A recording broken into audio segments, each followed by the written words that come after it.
Bismillahirrahmanirrahim. Assalamualaikum warahmatullahi wabarakatuh. Alhamdulillah, wassalatu wassalamu ala rasulillah. Sahabat channel Rahimahullah, pembahasan kali ini adalah kisah cucu Rasulullah Shallallahu Alaihi Wasallam, Al-Hasan. Al-Hasan ibnu Ali. Al-Hasan adalah orang yang sangat mulia, yang mana kemuliaannya cukup bagi kita untuk tahu siapa ayahnya. Ayahnya adalah Khulafaur Rasyidin yang keempat, pemimpin kaum muslimin. Sedangkan ibundanya beliau adalah Fatimah, putri Nabi Shallallahu Alaihi Wasallam, satu di antara 4 wanita terbaik dunia yang disabdakan Nabi Shallallahu Alaihi Wasallam. Kamu laminar jalu kecil laki-laki yang sempurna, itu banyak gua lihat, mun bidan desa, elarbah, dan tidak ada wanita yang sempurna kecuali 4 wanita saja. Lebih sore salah menyebutkan, yang pertama Asia binti Muzahim, yang kedua Maryam binti Imran, yang ketiga Khadijah binti Khuwailid, istri Nabi Shallallahu Alaihi Wasallam, dan yang keempat adalah Ummul Hasan, Fatimah bintu Rasulullah Shallallahu Alaihi Wasallam. Kemudian kakeknya Kak Hasan adalah Sayyidul Awwalin Awwalul Akhir, Sayyidul Anbiya Iwal Mursalin. Allah tidak pernah menciptakan setelah dan sesudahnya manusia sehebat Rasulullah Shallallahu Alaihi Wasallam. Dan juga neneknya seorang wanita yang sangat mulia, satu di antara 4 wanita terbaik dunia, Khadijah bintu Khuwailid, orang yang pertama kali mendakwahkan Islam setelah Nabi Shallallahu Alaihi Wasallam. Orang yang pertama kali banget setelah Nabi Shallallahu Alaihi Wasallam. Paman-paman Hasan adalah seorang mujahid, Hamzah. Siapa yang tidak kenal Hamzah? Ia meninggal syahid sangat mulia di mata Allah Subhanahu wa Ta'ala. Abbas ibnu Abdul Muttalib. Kemudian kita lihat bibi-bibi, Zainab, Ruqayyah, Ummu Kulsum, wanita-wanita terbaik dunia.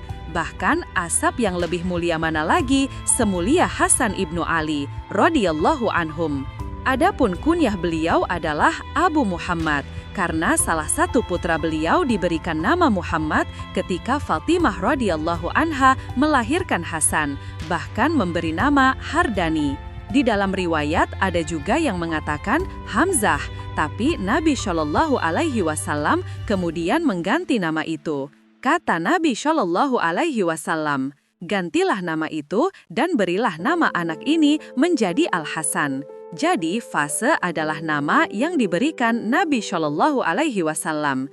Nabi Shallallahu Alaihi Wasallam sangat memuliakan rasa, sangat mencintai Husain, sangat meninggikan, bahkan menjelaskan kedudukan Hasan di hadapan manusia. Karena Hasan adalah salah satu dari asarul Islam, teman-teman. Adapun Hasan terkenal memang orang yang banyak menikah. Sampai-sampai Ali radhiyallahu anhu pernah melarang orang-orang Kufah untuk menikahkan putri-putrinya dengan Hasan karena terlalu banyak Aceh. Ia tentu yang tetap cuma 4, yang lainnya cerai, menikah atau meninggal. Gitu sehingga keturunannya sangat banyak sekali. Keturunannya Hasan itu luar biasa sangat banyak, bahkan dia melebihi adiknya Husain baik secara jumlah istri ataupun secara jumlah anak-anak dan keturunannya. Bahkan dari permukaan bumi ini, dari keturunan Nabi, borosalah yang paling banyak adalah keturunan Hasan dibandingkan keturunan Husain. Apalagi kita tahu tragedi Karbala yang luar biasa, pembantaian kepada Husain dan keluarganya, itu juga salah satu penyebab sedikitnya keturunan Husain. Dan keturunan Hasan jauh lebih banyak daripada keturunan Husain.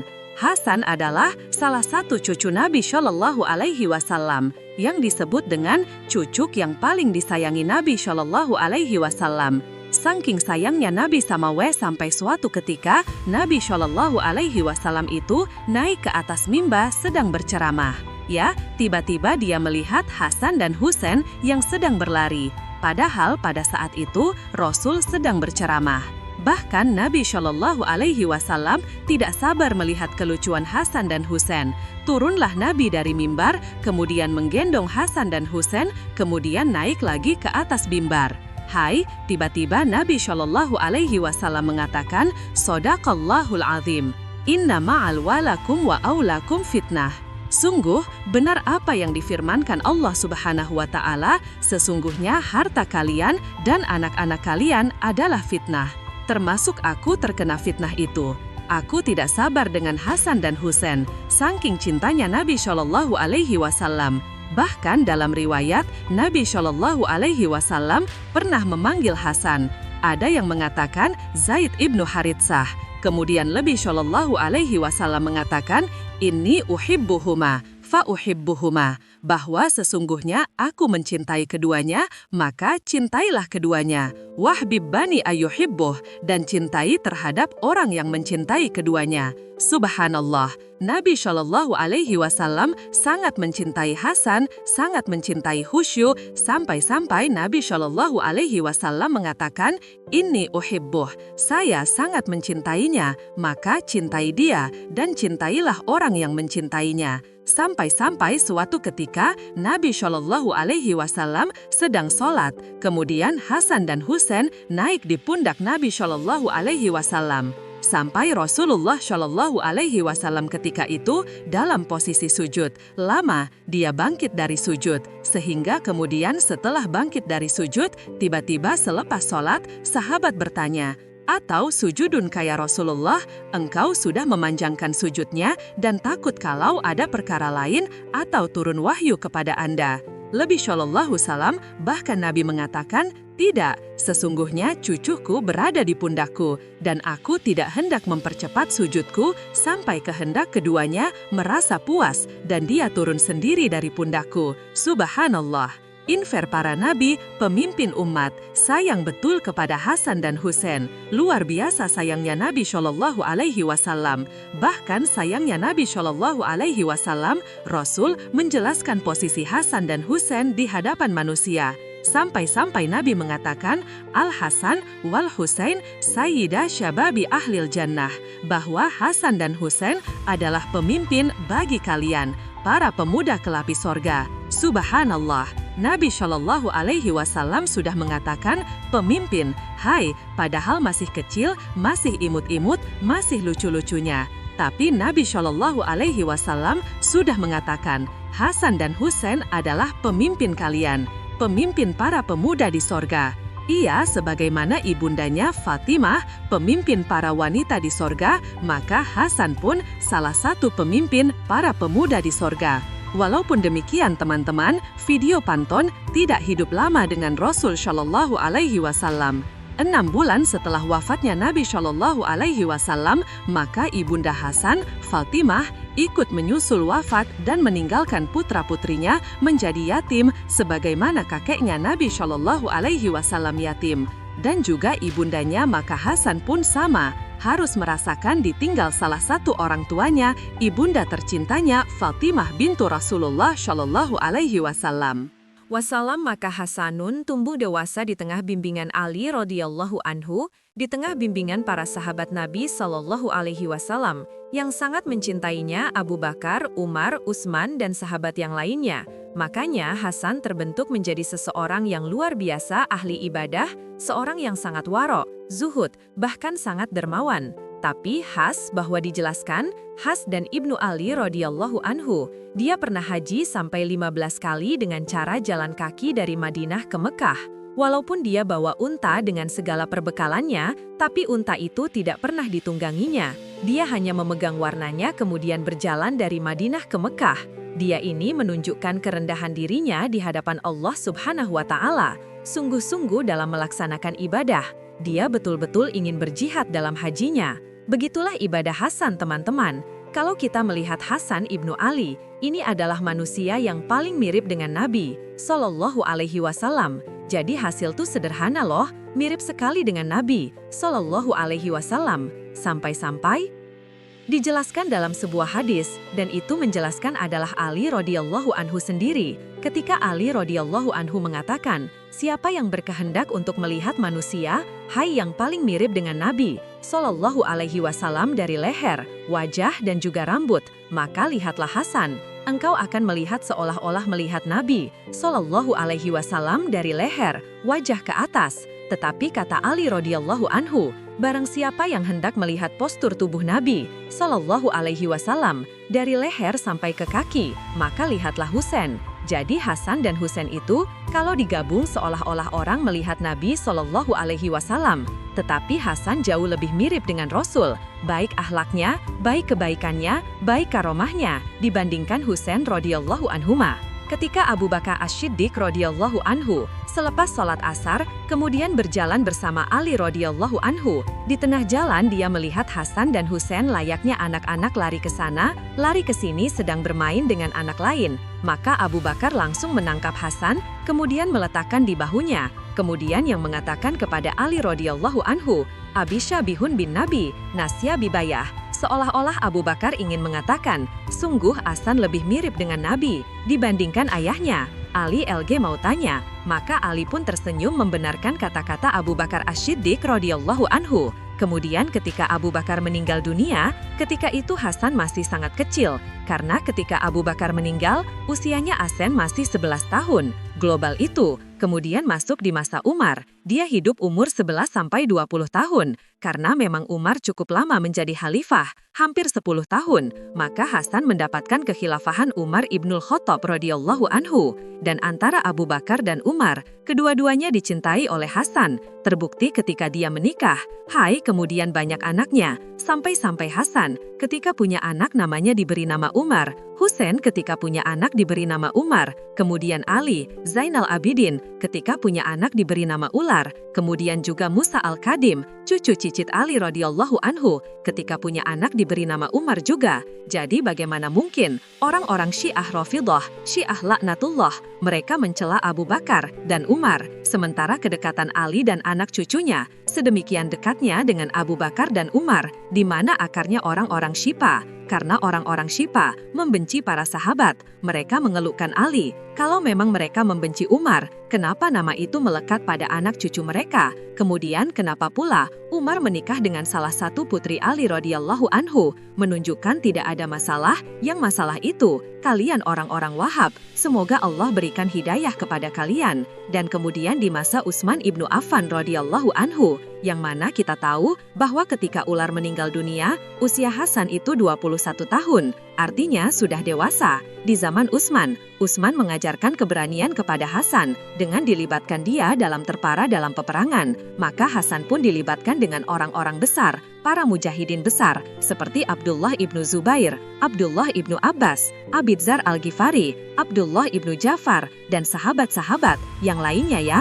Nah, Hasan dilibatkan dalam perang untuk menaklukkan Barat dan Timur, dan Hasan di situ menunjukkan bagaimana gagahnya dalam berperang. Seorang mujahid yang mampu membukakan kuata-kuata ke arah Barat, ke India, ke Afrika, ke Tunis, sampai ke Timur. Dia berjihad dalam pasukan Utsmani, benar radhiyallahu anhu, dan dia menjadi garda terdepan, dan manusia pun membicarakan keberaniannya. Ia tidak heran, Hasan seorang pemberani, karena bapaknya, Ali radhiyallahu anhu, adalah sejak seorang pemberani. Ketika dia melawan Marha, apa katanya? Saya adalah orang yang diberi nama ibuku, macan hutan, sehingga saya ditakuti di tengah-tengah hutan. Ali radhiyallahu anhu, siapa yang tidak kenal keberaniannya? Dan itu diturunkan kepada putra-putranya, salah satunya Hasan ibnu Ali radhiyallahu anhu. Ketika Hasan berbulan-bulan bahkan bertahun-tahun terus berjihad, sehingga bisa membuka ke negeri-negeri kafir menjadi negeri-negeri Islam, seolah-olah Hasan ingin membawa risalah-risalah kakeknya Nabi Shallallahu Alaihi Wasallam,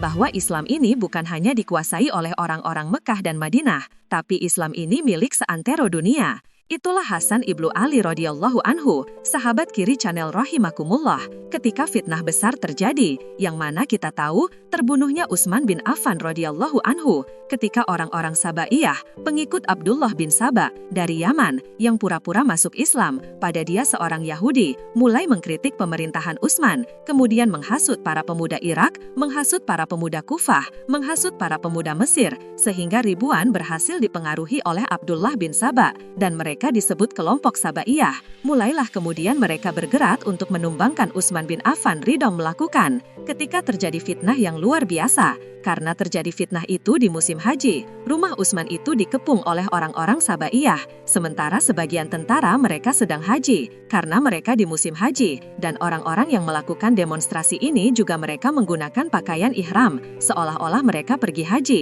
tapi bukan untuk mengepus Utsman bin Affan radhiyallahu anhu. Akhirnya terjadilah apa yang terjadi, yaitu fitnah besar yang berujung pada terbunuhnya Utsman bin Affan.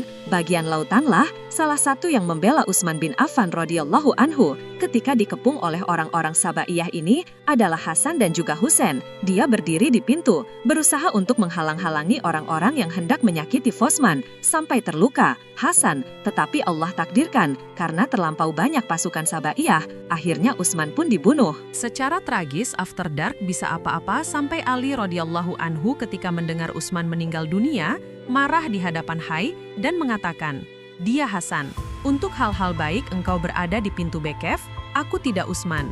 Bagaimana Utsman bisa dibunuh? Sementara engkau berada di depan pintu rumahnya." Akan tetapi Hasan hanya mengatakan, "Iya Abi, ini bukan perkara saya, kemampuan saya hanya seperti itu. Semua sudah takdir Allah Subhanahu wa Ta'ala." Panjang pembahasan kisah Utsman, insya Allah kita bahas di video berikutnya, khusus tentang Kuswanti berlafa. Maka setelah terbunuhnya Utsman bin Affan, Ali melihat permasalahan yang lebih besar. Karena di belakang pembunuhan Utsman ini, ada kekuatan yang besar. Ada kabilah-kabilah besar yang bisa saja terjadi perang yang lebih luas dan besar. Sehingga Ali berijtihad, demi keselamatan kaum muslimin, baik diriku dulu, kemudian kita kumpulkan kekuatan, baru kemudian kita tangkap para pemberontak yang telah membunuh Utsman itu. Tapi Muawiyah menolak ini. Dia tidak mau. Dia tetap beristirahat, tangkap dulu pembunuh Utsman, baru aku berbaiat kepadamu. Maka kemudian, Kali pun diangkat menjadi khalifah oleh kaum muslimin, kecuali penduduk Syarq, mereka tidak mau berbaiat kepada Ali. Maka terjadilah perang besar dalam sejarah yang disebut dengan Perang Siffin. Perang antara kubu Ali dengan kubu Muawiyah.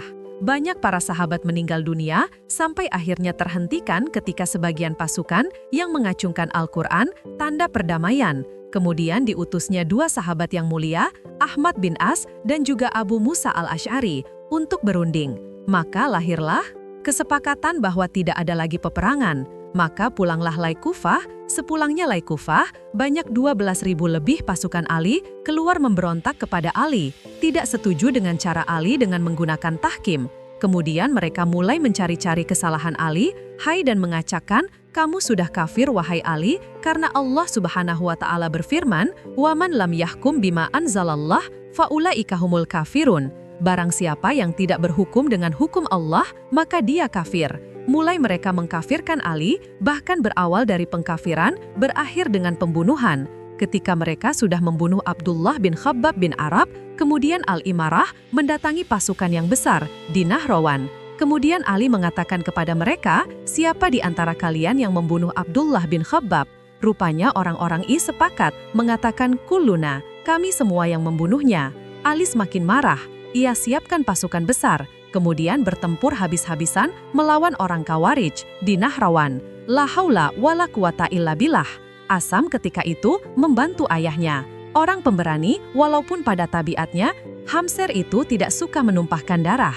Setelah perang Nahrawan inilah, dendam kesumat orang-orang Khawarij kepada Ali radhiyallahu anhu kepada Muawiyah bin Abu Sufyan semakin menyala. Maka diutuslah 3 orang, salah satunya Abdurrahman bin Muljam, seorang hafizul Quran. Orang yang hafal Quran, suaranya terbaik pada zaman itu.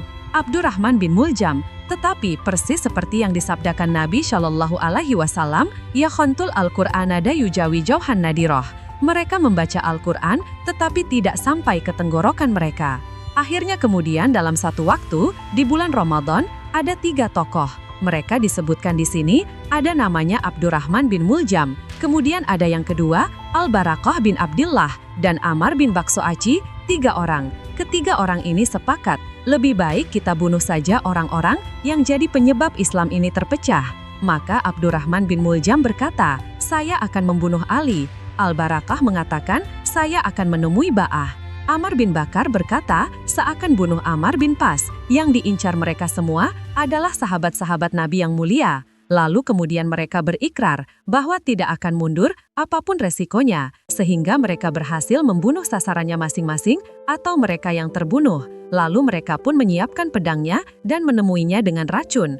Mereka sepakat melakukan rencana mereka pada 15 Ramadan tahun 40 Hijriah. Riwayat lain, 17 dan 12 di bulan Ramadan. Secara bersamaan, dan ketiganya ini menganggap bahwa membunuh 3 sahabat ini adalah pendekatan diri ya Allah. Bayangkan, cepatnya mereka ini. Ringkas cerita, mereka pun berangkat dari kota mereka ke tempat sasaran-sasaran mereka. Abdullah bin Muljam pergi ke Kufah. Pada saat hari Jumat subuh, harimau masuk ke masjid untuk sholat subuh, kemudian Abdurrahman bin Muljam menghantamkan pedangnya ke ubun-ubun Ali radhiyallahu anhu sambil berkata, "Hukum itu milik Allah, bukan milikmu juga bukan, milik kawan-kawanmu." Maka orang-orang berada di masjid pun terkejut ketika itu dan Abdurrahman bin Muljam dikeroyok oleh kaum muslimin pada saat itu dan akhirnya dihukum. Kisah sementara Ali radhiyallahu anhu tergeletak dan meninggal pada hari Jumat subuh bulan Ramadan dan dimandikan kedua anaknya dan juga Abdullah bin Ja'far. Al-Hasan pun musola timnya. Kemudian orang kedua, Al-Barakah menghadang Muawiyah bin Abu Sufyan, tetapi luar selamat, tetapi terluka di perutnya sehingga akhirnya dokter memberikan obat kepada Muawiyah dan akhirnya obat itu menjadikan mandul selamanya, sehingga Muawiyah tidak punya anak kecuali satu saja, yaitu Yazid bin Muawiyah. Adapun Amr bin As, yang diincar oleh Amr bin Bakar, lolos karena ketika dia hendak sholat subuh, yang jadi imam adalah wakilnya, karena dia sedang sakit perut, maka dia tidak jadi dibunuh dan tidak berbaku hantam dengan orang-orang, diutusnya oleh orang Khawarij. Setelah Ali radhiyallahu anhu meninggal dunia, maka kemudian kekhilafahan jatuh kepada anaknya Hasan ibnu Ali. Maka seluruh penduduk Kufah, sebagaimana mereka mencintai Allah Jamaah Juan, mereka juga mencintai Hasan. Maka mereka juga cinta dengan Hasan, bahkan semakin banyak para pendukung Hasan dibandingkan pendukung ayahnya sendiri. Ya wajar, karena taplaknya Hasan yang baik, tutur katanya yang baik, kemudian kedermawanannya luar biasa. Pokoknya Hasan itu mirip dengan Nabi Shallallahu Alaihi Wasallam, sehingga orang yang mencintai Hasan jauh lebih banyak dibandingkan ayahnya, sehingga banyak orang-orang yang kemudian ingin membaiat Hasan ibnu Ali. Tetapi Hasan ketika itu memberikan syarat. Apa syaratnya? Kalian boleh membaiat diriku, tapi syaratnya kalian harus memaafkan orang yang minta damai, dan kalian boleh memerangi hanya untuk orang-orang yang memerangi kalian. Seolah-olah asal ini membuka pintu berdamai dengan pasukan Muawiyah, karena Hasan ini tahu kekuatan Muawiyah seperti apa, tentara siap itu seperti apa, kuatnya dia. Hasan ini berpikir, ini tidak bisa dilanjutkan, sebab kalau terus melanjutkan peperangan yang pernah dilakukan oleh ayahnya Ali radhiyallahu anhu melawan tentara Muawiyah, ia saja mendapatkan kemenangan, atau boleh juga menggiring kekalahan. Akan tetapi Hasan menang dan kalah sama saja, karena akan terjadi pembantaian. Gimana? Mana darah kaum muslimin akan bercucur di mana-mana, dan Ais tidak dikehendaki Hasan ibnu Ali radhiyallahu anhu, tidak ingin satu darah pun yang menetes di permukaan bumi. Maka akhirnya, mulailah Hasan mengumpulkan pasukannya. Kemudian, ketika mengumpulkan pasukan, bergeraklah Hasan dan dari Irak menuju Syarq. Ketika Muawiyah mendengar ada pasukan besar yang dipimpin langsung oleh Hasan ibnu Ali, maka Muawiyah pun membuat pasukan besar untuk melawan pasukan Hasan. Tetapi kemudian Muawiyah mengutus 2 orang yang amanah dari sahabat Nabi Shallallahu Alaihi Wasallam untuk datang kepada Hasan dan melakukan perdamaian, dan Hasan menerimanya. Akhirnya, tidak jadi perang. Akhirnya Hasan terpaksa harus tanazul. Kejadian ini persis seperti sabda Nabi Shallallahu Alaihi Wasallam. Kata Nabi Shallallahu Alaihi Wasallam, sesungguhnya Hasan adalah saliji, dan dia akan memperbaiki 2 kekuatan yang sama-sama kuat, yang hampir siap menumpahkan darah kedua-duanya. Maka, terpikir ke situ, Hasan ingin tansung, ingin menyerahkan kekuasaannya kepada Muawiyah. Makassar pun berceramah di hadapan manusia. Tetapi rupanya manusia tidak suka dengan Hasan, sampai mereka mengamuk, merusak tempat-tempat ibadah, sampai ada yang berhasil menusuk Hasan, sampai terbaring beberapa hari. Sampai suatu ketika memang betul-betul mau tanazul, maka Hasan berkhotbah lagi. Tiba-tiba ada seorang, namanya Abu Amir, kemudian menghadap Hasan dan mengatakan, "Assalamu alaika, ya multi lain, mukminin." keselamatan bagimu, wahai orang yang menghinakan kaum muslimin, merendahkan kaum muslimin. Harusnya dia mengatakan, orang yang hanakan, dan kaum muslimin. Tetapi, dibalik ya, kata-kata itu, saking jengkelnya kepada Hasan, kenapa kemudian kekuasaan diserahkan kepada Muawiyah? Tapi Hasan pandangannya jauh, karena sesungguhnya dengan meletakkan kekuasaan hasad kepada Muawiyah, akan ada manfaatnya sangat besar. Hasan ingin menyatukan kaum muslimin. Hasan tidak hendak memecahkan kaum muslimin. Hasan ingin menyatukan kekuatan kaum muslimin. Dan terbukti, setelah Hasan menyerahkan kekuasaan kepada Muawiyah, banyak negara-negara dibuka oleh Muawiyah. Banyak, makan Asam juga ikut terlibat dengan peperangan, pasukan yang diutus oleh Muawiyah untuk membuka kota orang-orang kafir. Subhanallah, ini manfaat yang luar biasa, menyampingkan perselisihan dan mengutamakan persatuan. Begitulah akhlak yang luar biasa. Bayangkan, Rasul yang mengatakan, indah resbait, bahwa cucuku ini pemimpin, ada rekomendasinya dari Nabi SAW. Kemudian kekuatan Irak ini jangan dianggap remeh, di balik pasukan hasad, saat ini luar biasa. Tidak bisa, kemudian kita tebak, apakah kemudian Hasan akan kalah dalam perang atau akan menang. Tapi yang jelas, bahwa Hasan dan itu sangat kuat, dan pasukannya juga kuat. Tetapi, demi uhwah Islamiyah, menyatukan kaum muslimin, maka di tengah kekuatan Hasan itulah, akhirnya Hasan serahkan kekuasaan kepada Muawiyah bin Abu Sufyan, dan ini bentuk pemimpin yang sesungguhnya. Ia tidak mementingkan dirinya, mementingkan dunianya, demi kemasyarakatan orang banyak, diserahkan kekuasaannya ini kepada Muawiyah. Hasan, cucu Rasulullah. Setelah Hasan menyerahkan kekuasaannya kepada Muawiyah bin Abu Sufyan, Makassar pulang dari Kufah bersama keluarganya, menuju ke Madinah, dan dikhususkan di Madinah, hanya untuk beribadah kepada Allah. Akhir-akhir dinas dari Nabi SAW dan sahabat-sahabat mulia yang lainnya, dia khusyuk beribadah, mengajak mendakwahkan Islam, memperkuat keimanan kaum muslimin. Itulah pekerjaan Hasan setelah tidak jadi khalifah, betul-betul dia tafarruk lele ibadah, memang ingin beribadah kepada Allah Subhanahu wa Ta'ala. Sampai akhirnya kondisi Hasan ini membuat dua kelompok itu bangkit dan sangat membencinya. Pertama, kelompok Salija, yang kedua kelompok Khawarij. Teman-teman, ada khilaf di antara para ulama tentang kematian Hasan ibnu Hal ini. Ada yang mengatakan meninggalnya Hasan itu karena diracun. Adapun riwayat mengatakan bahwa yang meracuninya adalah janda seorang wanita yang dijanjikan, yang diiming-imingi oleh Yazid, putra Muawiyah, akan dinikahi. Tetapi dengan syarat, yaitu meracuni Hasan ibnu Ali. Kemudian dilakukan, yaitu dan Hasan terbunuh. Tapi ketiak benar, riwayat sahih, tidak tahu siapa yang menuangkan racun itu.